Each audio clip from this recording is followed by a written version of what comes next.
अस्सलाम वालेकुम नाज़रीन, हमारी आज की वीडियो का मौजू है असहाबे काफ। उम्मीद करता हूं आपको ये वीडियो पसंद आएगी। मजीद इस तरह की वीडियोस देखने के लिए हमारे चैनल को सब्सक्राइब करें और बेल आइकॉन जरूर दबाएं। शुक्रिया। असहाबे काफ को गार के लोग भी कहा जाता है। इनका जिक्र कुरान पाक की 18वीं सूरह काफ में भी आया है। हजरत मर्रा से रकीम के बारे में पूछा गया तो उन्होंने फरमाया कि काब का ख्याल है कि ये वो गांव है जिससे वो असहाब निकले थे। हजरत मुजाहिद रहमतुल्लाह अलैह ने कहा अर-रकीम से मुराद वो वादी है, और हजरत सद्दी रजी अल्लाह ताला ने कहा कि अर-रकीम से मुराद वो चट्टान है जो इस गार पर थी।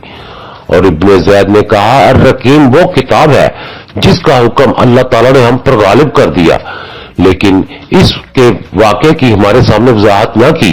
और एक गिरोह ने कहा कि अर-रकीम से मुराद वो तहरीर है जो तांबे की तख्ती में लिखी हुई थी। और हजरत इब्ने अब्बास ने कहा कि तांबे की एक तख्ती में कौम कुफार ने इन नौजवानों का वाकया लिखा था जो उनसे भागे थे, और उन्होंने इसे उनकी तारीख बना दिया। उन्होंने इनके गुम होने का वक्त जिक्र किया, उनकी तादाद जिक्र की है कि वो कितने थे, और ये भी बयान किया गया है कि वो कौन थे। इसी तरह फर्रा ने कहा कि उन्होंने बयान किया कि रकीम तांबे की एक तख्ती है जिसमें उनके अस्मा, उनके नसब, उनका दीन और जिससे वो भागे थे सब लिखा हुआ था। इब्ने अतिया ने कहा इन रवायात से जाहिर होता है कि वो ऐसी कौम से थे जो वाकयात और हवादिस की तारीख लिखते थे, और ये मुमलिकत की फजीलत है और ये मुफीद काम है, और ये अकवाल अर-रकीम से माखूज है, और इसी से किताब मरकूम लिखी हुई किताब है। ये चंद नौजवान एक जालिम बादशाह दकियानूस के जमाना में थे।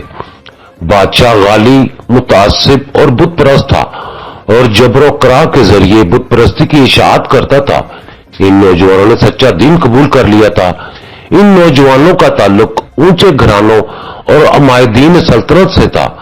हक ताला ने इनको ईमान की दौलत से नवाजा था। ये नौजवान किस मजहब पर थे इसमें उलमा का इख्तलाफ है।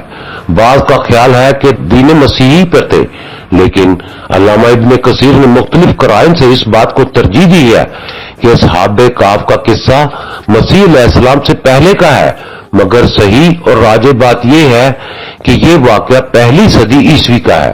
गर्ज कि इन नौजवानों को शाही दरबार में तलब किया गया।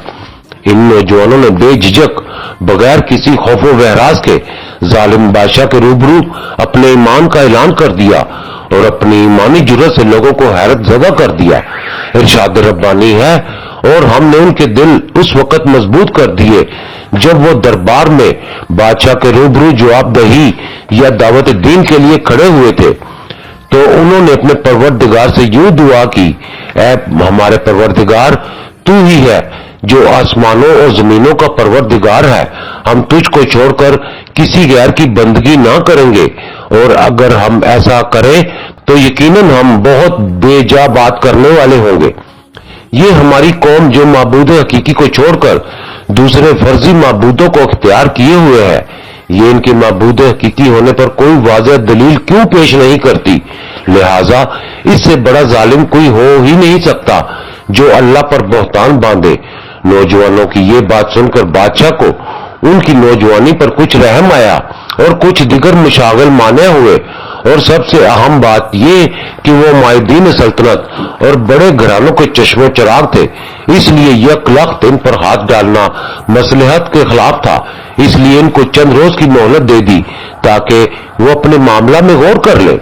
उधर ये नौजवान दरबार से निकलकर मशवरा के लिए बैठ गए और ये तय किया कि अब इस शहर में क़याम खतरा से खाली नहीं, मुनासिब ये है किसी गार में रुपोश हो जाए और वापसी के लिए किसी मुनासिब वक्त का इंतजार करे।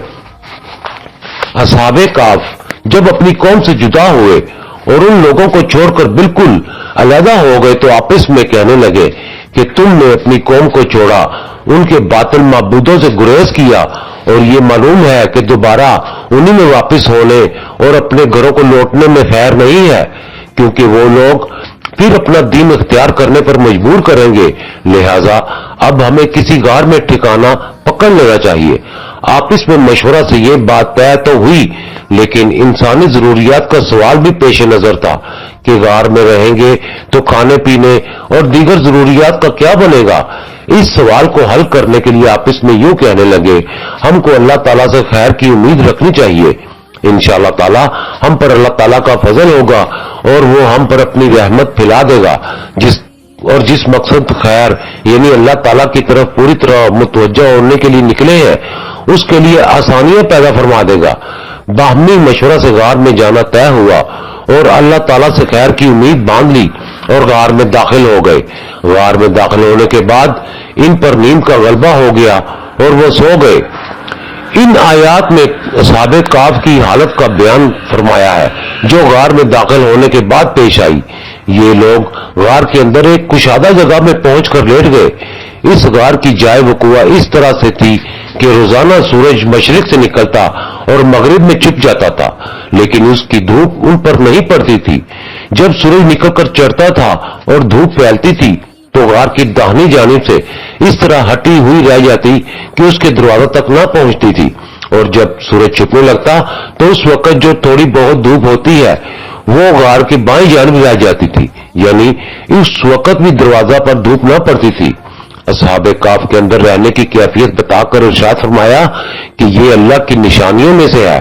اللہ تعالیٰ شانو ان کے دلوں کو مضبوط کیا اور اپنی قوم سے جدا ہونے میں انہوں نے ہمت اور جرأت سے کام لیا، پھر اللہ کے توکل پر غار میں داخل ہو گئے اور اللہ سے رحمت کی امید باندھ لی اور اللہ کی طرف سے آسانی حاصل ہونے کی آرزو کرتے ہوئے غار میں چلے گئے۔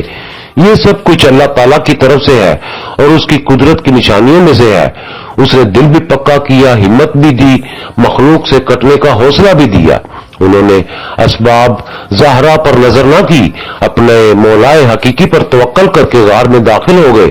اللہ تعالیٰ نے انہیں غار بھی وہ نصیب فرمایا جس میں دھوپ کا گزر ہی نہ تھا۔ اگر دھوپ پڑتی تو اس سے تکلیف پہنچنے اور گرمی سے پریشان ہونے کا اندیشہ تھا۔